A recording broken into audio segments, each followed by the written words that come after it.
ఆంధ్రప్రదేశ్ హోంమంత్రి వంగలపూడి అనిత గారు ప్రతి మీటింగ్లోనూ ప్రతి ప్రెస్ మీట్లోనూ తరచుగా చెప్పేటువంటి మాట ఏంటంటే వీళ్ళ ఆయాంలో ఏదైనా తప్పు జరిగితే గత ప్రభుత్వ తాలూకు తప్పిదాల వల్ల వాళ్ళ నిర్ణయాల వల్ల ఇప్పుడు అది కొనసాగుతున్నాయని చెప్పి పదే పదే కామెంట్ చేస్తారు.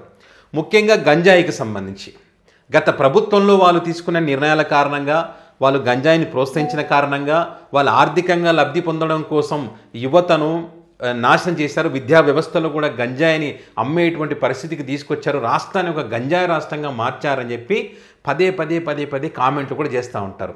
ఆ డ్రగ్స్ కంటైనర్ కూడా వచ్చిందని అబద్ధం చెప్పినటువంటి సంగతులు కూడా అందరికీ తెలుసు. అయితే ఇక్కడ వాస్తవ పరిస్థితి ఏంటి? వంగలపూడి అనిత గారు పదే పదే మేము కంట్రోల్ చేస్తూ ఉన్నాం, ఒక ఈగల్ టాస్క్ ఫోర్స్ని ఏర్పాటు చేశాం, నిఘా వ్యవస్థలను ఏర్పాటు చేశాం, డ్రోన్లు కూడా ఏర్పాటు చేసాం, డ్రోన్ వ్యవస్థ ద్వారా డ్రోన్ల ద్వారా సాగు ఎక్కడెక్కడ జరుగుతుందో మరి వాటిని కనుగొనేటువంటి ప్రయత్నం చేస్తూ ఉన్నాం. ఇక్కడ ఒడిశా లాంటి రాష్ట్రాలతో సమన్వయపరుచుకుంటున్నాం. ఇట్లా అనేక చర్యలు తీసుకుంటున్నామని చెప్తున్నప్పటికీ మరి రాష్ట్రంలో గంజాయి అనేది గతంతో వీళ్ళు ఏదైతే గతంలో అంటున్నారు కదా, గతంలో కంటే ఎక్కువగా ఇప్పుడు కేసులు నమోదవుతున్న పరిస్థితి. ఎక్కువగా గంజాయికి సంబంధించి మరి అధికార పార్టీకి చెందినటువంటి వాళ్ళే మరి ఎక్కువగా దీన్ని ప్రోత్సహిస్తున్నటువంటి ఘటనలు మనం చూస్తూ ఉన్నాం. మరి వాటికి సంబంధించి ఎవరో చెప్పింది కాదు, ఎక్కడో జరిగింది కాదు, స్వయంగా అధికార పార్టీకి చెందినటువంటి తిరువూరు నియోజకవర్గ టీడీపీ ఎమ్మెల్యే కొలికపూడి శ్రీనివాసరావు గారు పోలీస్ స్టేషన్లో ఈ అంశానికి సంబంధించినటువంటి మాటలు ఇప్పుడు పెద్ద ఎత్తున వైరల్ అవుతూ ఉన్నాయి. మళ్ళీ వాళ్ళ ఎమ్మెల్యేనే ఈ రకంగా మాట్లాడుతూ ఉన్నారంటే మరి రాష్ట్రంలో ఏ రకంగా ఉంది పరిస్థితి అర్థం చేసుకోవచ్చు అనేటువంటి చర్చ కూడా పెద్ద ఎత్తున జరుగుతూ ఉంది. ఒక్కసారి ఆయన ఏం మాట్లాడారో ఆయన మాటల్లోనే మీరు ఒకసారి వినండి. కానీ ఒక బ్యాచ్ పెట్టుకొని వాళ్ళని గంజాయి అమ్మే వాళ్ళ దగ్గరికి పంపించి డబ్బులు వసూలు చేశారు. అది మొత్తం ఇప్పుడు చూపిస్తాం. ఇదే బ్యాచ్ ఇప్పుడు రామకృష్ణ ఎవరైతే కొట్టారో అదే బ్యాచ్ ఈరోజు టౌన్లో తిరువూరు టౌన్లో గంజాయి అమ్ముతుంది ఎవరో మీకు తెలుసు. ఎస్ఐ ఒక గ్యాంగ్ పెట్టుకొని తిరువూరు టౌన్లో గంజాయి అమ్మిస్తున్నాడు. ఎస్ఐ సత్యనారాయణ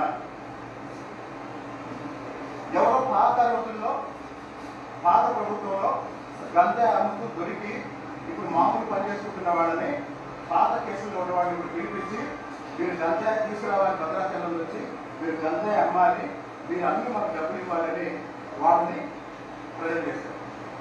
ఒక వ్యక్తి ఇంటికి వెళ్ళి వాళ్ళ అమ్మ బంగారం తాకట్టు పెట్టి లక్షన్నర తీసుకొచ్చారు. శ్రీకాంత్ అనే వ్యక్తి, శ్రీకాంత్ ఇంటి పేరండి సుగ్గల శ్రీకాంత్. తిరుపూరులో గంజాయి బ్యాచ్ కూడా బయటికి రావాలి.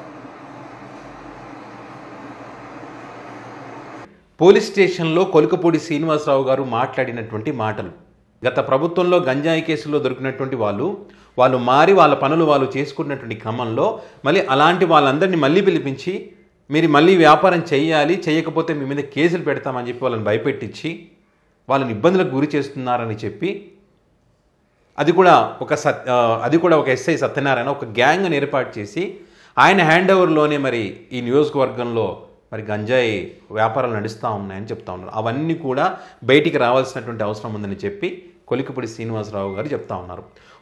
ఈ టీడీపీ పార్టీకి సంబంధించిన కార్యకర్తల గొడవకు సంబంధించి పోలీస్ స్టేషన్కి వెళ్ళినటువంటి క్రమంలో ఈ అంశానికి సంబంధించి అక్కడ ప్రస్తావన రావడం జరిగింది. అధికార పార్టీకి చెందినటువంటి ఎమ్మెల్యేనే ఈ రకంగా చెప్తా ఉన్నారు అంటే ఇంకా ఏ స్థాయిలో మరి రాష్ట్రంలో ఏ రకంగా ఉంటుంది పరిస్థితి అనేది ఒకసారి అర్థం చేసుకోవచ్చు. మరి దీనికి వంగలపూడి అనిత గారు సమాధానం చెప్పాలి. ఎందుకంటే ప్రతి మీటింగ్లో ఎక్కడ పోయినా కూడా జగన్మోహన్ రెడ్డి తప్పు, జగన్మోహన్ రెడ్డి వల్ల ఇదంతా జరుగుతూ ఉందని చెప్పి పదే కామెంట్ చేస్తారు.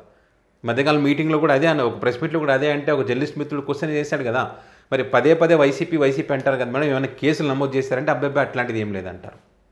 అంటే వాస్తవానికి అక్కడ తప్పు జరగలేదు, వాళ్ళ తప్పు లేదు, వాళ్ళ ఇన్వాల్వ్మెంట్ కూడా లేదు వైసీపీది. కానీ బదనాం చేయాలి, ఏదో ఒకటి బదనాం చేయాలి, చేసి మనం వాళ్ళ మీద బురద జల్లాలంటే ఒక కాన్సెప్ట్ తప్ప ఏమైనా ఉందా? మరి నిజంగానే తప్పు చేసి ఉంటే కనుక మరి జర్నలిస్ట్ మిత్రుడు అడిగినట్టు మరి వైసీపీ పార్టీ వాళ్ళు ఎవరెవరు ఉన్నారు, ఆర్థికంగా ఎవరెవరు లబ్ధి పొందాలనేటువంటి దాంట్లో వీళ్ళు సాగు చేస్తూ ఉన్నారు, మరి విద్యార్థులకు అమ్ముతున్నారని, విద్యా వ్యవస్థలు నాశనం చేస్తారని మీరు ఏదో చెప్తా ఉన్నారో మరి వాళ్ళని పట్టుకోండి. మరి నిఘా వ్యవస్థలు ఉన్నాయంటారు, డ్రోన్లు ఏర్పాటు చేశామంటారు, ఈగల్ టాస్క్ ఫోర్స్ ఉందంటారు. మరి ఇవన్నీ ఉన్నప్పుడు ఇది పట్టుకోలేకపోతున్నారా? వైసీపీ వాళ్ళని పట్టుకొని కేసులు నమోదు చేసి బొక్కలేయండి, చేయలేరు. ఎందుకంటే అక్కడ ఏం లేదు కాబట్టి. అసలైన వాళ్ళు ఎవరు ఉన్నారా అంటే వాళ్ళ అధికార పార్టీకి చెందినటువంటి వాళ్ళే. ఆ విషయాన్ని ఎవరు చెప్తున్నారా అంటే అధికార పార్టీకి చెందినటువంటి ఎమ్మెల్యేలే స్వయంగా చెప్తా ఉన్నారు. ఇంతకన్నా ఏం కావాలి సాక్ష్యం? ఇంకా వైసీపీ పార్టీ నాయకులను కానీ జగన్ గారిని కానీ ఏదైతే వంగలపూడి అనిత గారు కామెంట్ చేసినట్టు కొన్ని రోజుల వ్యవధిలోనే మరి గంజాయికి సంబంధించి వాళ్ళ ఎమ్మెల్యే షాక్ ఇచ్చినటువంటి పరిస్థితి. మరి దీనికి ఏం సమాధానం చెప్తారు ఈ కూటమి? ఆ మధ్యకాలంలో ఆ నియోజకవర్గంలో టీడీపీ పార్టీకి సంబంధించిన నాయకులు బెల్ట్ షాపులు ఏ రకంగా పెట్టుకుంటున్నారు, ఏ రకంగా ప్రజలను ఇబ్బందులు గురి చేస్తున్నారనే అంశాలను కూడా ఆయన ప్రస్తావించడం జరిగింది. ఇప్పుడు మరి అదే రకంగా గంజాయికి సంబంధించి కూడా సో ఆ రోజు ఆ రకంగా మాట్లాడారని చెప్పి వీళ్ళ మీడియా ఉంటుంది కదా, ఒక వర్గం మీడియా, ఆ మీడియాలో మరి ఆ వ్యక్తి నిజాలు చెప్పాడని చెప్పి ఆ వ్యక్తి గురించి రకరకాల వార్తా కథనాలు రాశారు.